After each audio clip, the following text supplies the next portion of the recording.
Please don't forget the money, man. All my blessings, all my blessings, all my blessings, all my blessings, all my blessings, all my blessings, all my blessings, all my blessings.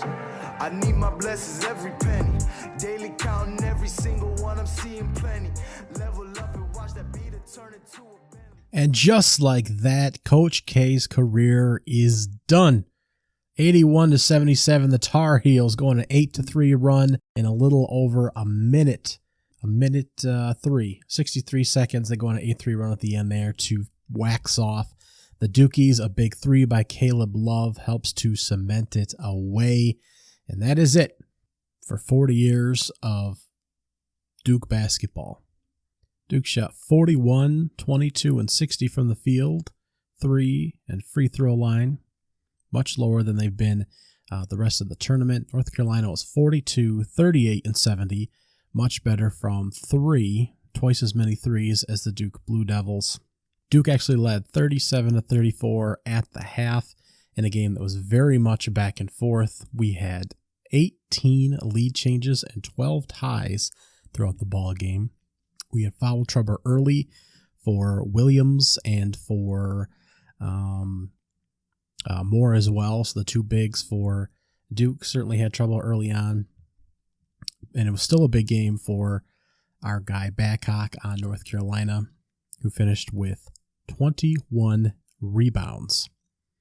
Now Banchero finished with 20 points and 10 rebounds for the Duke Blue Devils. Griffin only had 6 points, 10 for Moore. The second leading scorer was actually Keels off the bench with 19 points.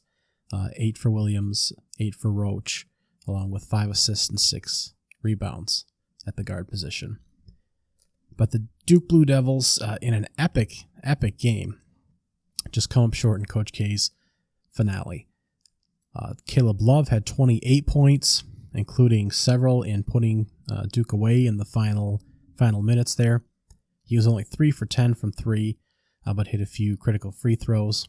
RJ Davis had 18 and 7 boards, 14 for our guy Manick, and 11 and 21 for Babcock. Only a few minutes gathered off of bench players. Now, towards the end here, Babcock rolled his ankle at the 5:18 mark when the score was tied at 68. And he did come back just a few minutes later. Game time-wise, it was at the 4:36 mark when it was 67, tied up at 67. But it was many advertisements and many fouls later. And then he fouled out at 46.7 seconds left when the Tar Heels had a 75-74 lead. And that was really when the craziness of the game, kind of took over and what sealed this as an excellent squad. It was an 8-3 run in the final minute 3 for the Tar Heels to kind of lock it up. So Babcock there fouled with 46.7 seconds left. Williams, the big man, had a chance to tie the game up at that point at the free throw line for Duke, and he was not able to do it. Caleb Love was able to come down and drill a three-pointer with 24 seconds left, pushing the lead to 4 for North Carolina, and the game still wasn't over. Roach was able to come down, hit a two-pointer to cut the lead 2 to 2 points with 19 seconds left, and it was still a free throw game from there. Caleb Love came down, split free throws to keep it at a 3-point game, and Keels was fouled on a drive, which was argued a little bit as a possible continuation. He was fouled on the floor, and that's what it was called, but he did continue to push through the contact and hit a bucket, and he was hoping to get the 2 to count and go to the free throw line for a game-tying free throw, but he did not get that.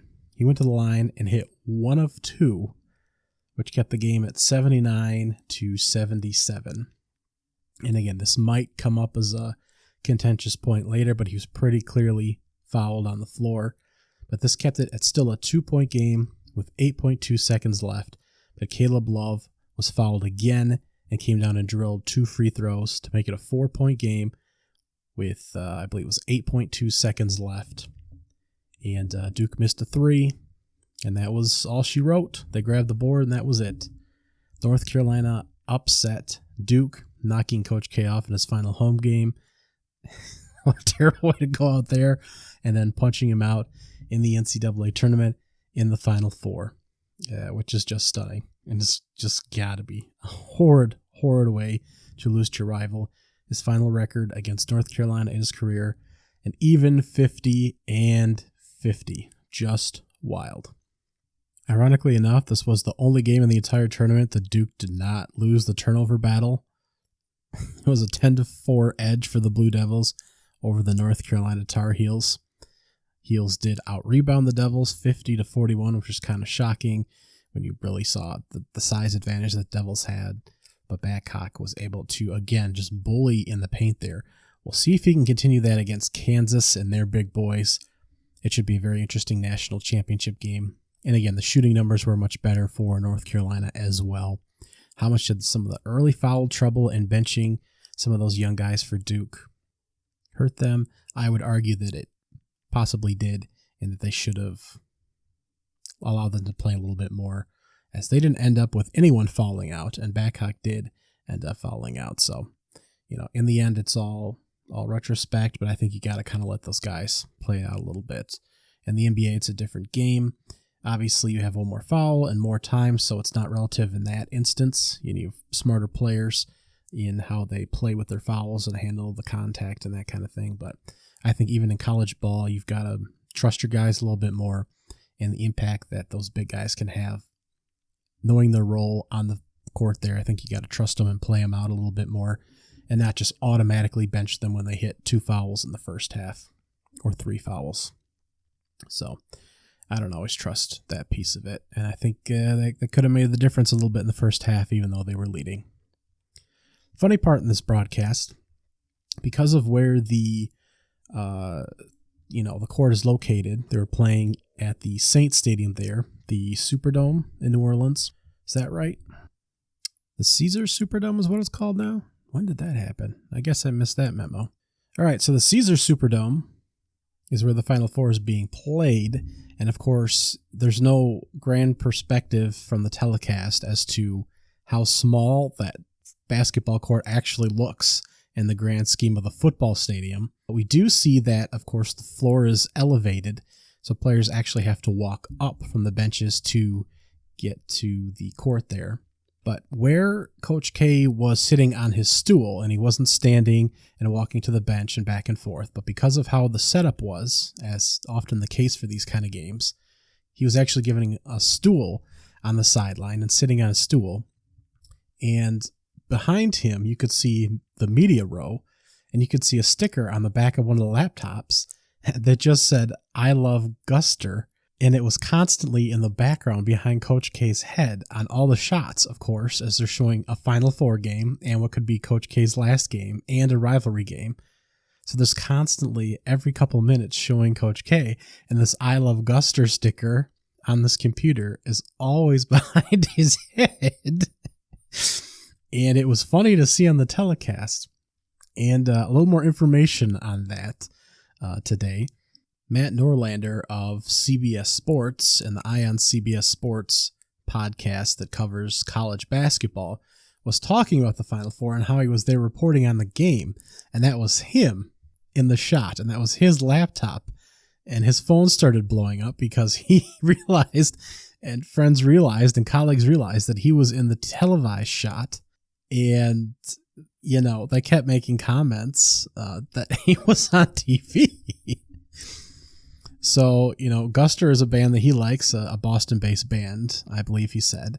And the reason he had that sticker on his laptop at all is because everyone in Media Row has a similar-looking computer, and at one point someone almost took the wrong, computer or MacBook by accident. So he slapped a sticker on there at one point to differentiate the computers. So now he's on national television, and he had it on there before, he said, but it never lined up with where the cameras were at. And because of a little bit different setup here and needing a stool on the sideline because Coach K can't walk back to the bench and sit in his chair because of the elevated court, he's right in the sight line. So he said he thought about taking it, off his laptop. And then at one point, actually someone from media relations or something like that came over and asked him to please take it off. He's like, "Sure, that's not a problem. I'll take it off." So I didn't notice towards the second half or in the second half or at some point, but it must have been removed or something like that, or he moved, one or the other. So that was just a funny thing if you were paying attention during the telecast. Eye on College Basketball through the CBS Sports podcast group is the podcast that he's a part of. A great resource. But Coach K is down. UNC marches on to Monday night. And of course, Hubert Davis marching on. And he was part of the 1991 Tar Heel team that went to the Final Four. So we have Hubert Davis, who could be building himself into a legend. Roy Williams, who he took the job over from, a legend in the stands. Coach Mike Krzyzewski, a legend that came to an end. And quite possibly Schreier, who's taking over from Mike Krzyzewski, a legend in the about to begin, taking his first steps. So very funny how that all works out. The other game, not quite as exciting. Kansas and Villanova. Villanova very much feeling the defensive pressure from the Kansas Jayhawks. Would a healthy Justin Moore have made the difference? Not really sure. It was a physical game early. The referees swallowed their whistle. Only 23 free throws altogether were shot during this game. Extremely low number. Kansas was lights out from the field at 53, 54, 77 from the field, 3-point, and free throw lines. And they just crushed the Wildcats in the paint. McCormick had 25 points and 9 boards. Agbaji had 21 points. He'll be a future NBA player. Those are the two leading scorers. Braun chipped in 10. Wilson chipped in 11 and 12 boards as well. The Wildcats were 38, 42, and 80 from the field, 3 and free throw line, and just really struggled. Gillespie had 17 points. Daniels had 13. Slater had 16. And, Antone got some play off the bench, so they did go on a kind of a 6-man rotation. But Daniels and Gillespie both played 39 minutes. Really, this team struggled right from the jump. It was 10-0. It was 36-18. It was, just snowballed after that. Jayhawks actually only led by 11 points, 40-29. 11 points in a 40-29 game at the half. And Villanova put a few pieces together at one point in the second half and cut the lead down to 8. But this game was never really in question. The Kansas Jayhawks win 81-65. They completely stifle the Jayhawks defensively. There are even times when Villanova on the offensive side is able to kind of penetrate, but is just swarmed and not able to, kind of get it up to the bucket or kind of able to pass out. There are a number of times when Kansas did leave the 3-point line up at the top of the key open. I don't know why Villanova passed on so many of those shots. I saw that over and over again, but Kansas on the offensive side, number of times they're able to pop open for 3-pointers and also just pound in the paint as well. Just not much that Villanova seemed that it could do, which is really unfortunate. It seemed like this game should have been a little bit closer. That losing Justin Moore certainly hurt as one of the better perimeter defenders, but man, this was just bad. This was a bad basketball game for Villanova. And the Jayhawks march on just like that, and they will be favored against North Carolina. The sports books are expecting points. I'm seeing a line of 151.5, pretty much right around there. So we're expecting a whole lot of points with a line around 4.5. Now, I expected Babcock to struggle a little bit with size throughout the last couple games, and foul trouble may have derailed Duke's plans a little bit, but he's still been destroying people on the boards. I believe his combined total of rebounds the past couple games is a record for rebounds, X number of rounds into the tournament. I don't know.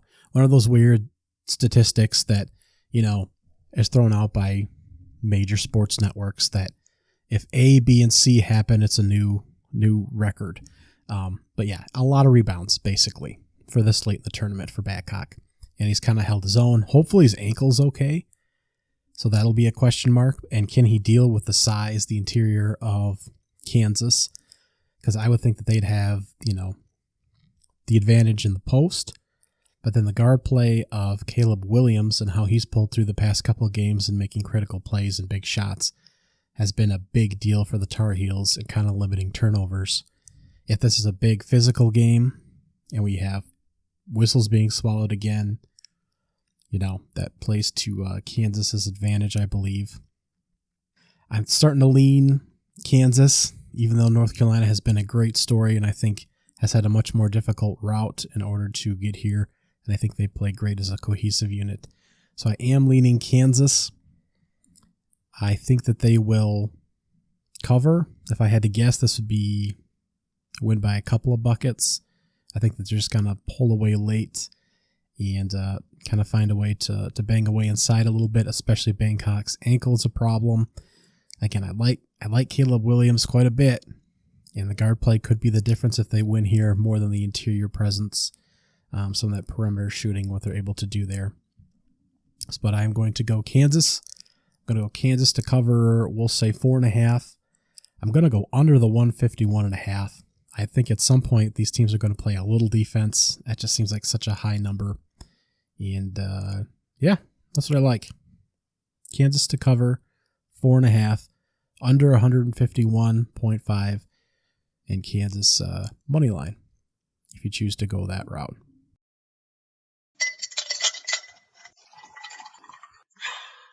Shout out to the Ladycocks, the South Carolina Gamecocks, who won their second national championship the other night as a 1 seed over the second-seeded UConn Huskies, leaving Gino with an 11-1 national championship record, this being his first blemish. It was a mashing from the very beginning. The final was 64-49, and it was the Gamecocks the entire way. Neither team could hit a 3-ball, going a combined 7 for 32. There we go, 7 for 32. I can math here. 7 for 32, and the Gamecocks are able to take a 22-8 lead in the first quarter and just roll Connecticut. The halftime score was 35-27, so it wasn't just a complete runaway, but they had control the entire game.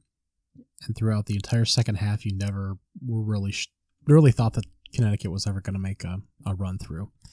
Henderson accounted for most of the points. She dropped 26 points of 64 for the Gamecocks and just exploded. She's the team's second leading scorer. She was 9 for 20 from the field, so large volume, but wasn't able to be stopped. So South Carolina rolls on. They finished 35-2. They had the most difficult schedule in the country and still went 35-2. Those only 2 losses coming in conference in the SEC. And they still rolled to a national championship and beat Connecticut, who has, of course, had a stranglehold for close to 2 decades plus. So South Carolina, you can talk about a real basketball team, a dominant basketball team. South Carolina Gamecocks under Dawn Stanley, who took over May 7th of 2008, has been to 5 Elite Eights after being to 1 previous to that point in school history. 5 Elite Eights, 4 Final Fours, and now 2 national championships. The Wikipedia has been edited at this point on the South Carolina Gamecocks women basketball page. The first few sentences, of course, describes the team in its current state. The Gamecocks have been one of the top programs in the country, winning the national championship in 2017 and 2022. And someone must have edited this sentence in just recently. The current team put that smack-ass booty down on UConn during the championship game. Currently in the Wikipedia page for the South Carolina Gamecock women's basketball team.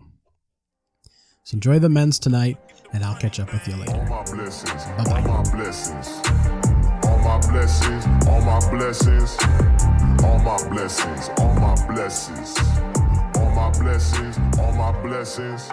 I need my blessings every penny. Daily counting every single one, I'm seeing plenty. Level up and watch that beat turn into a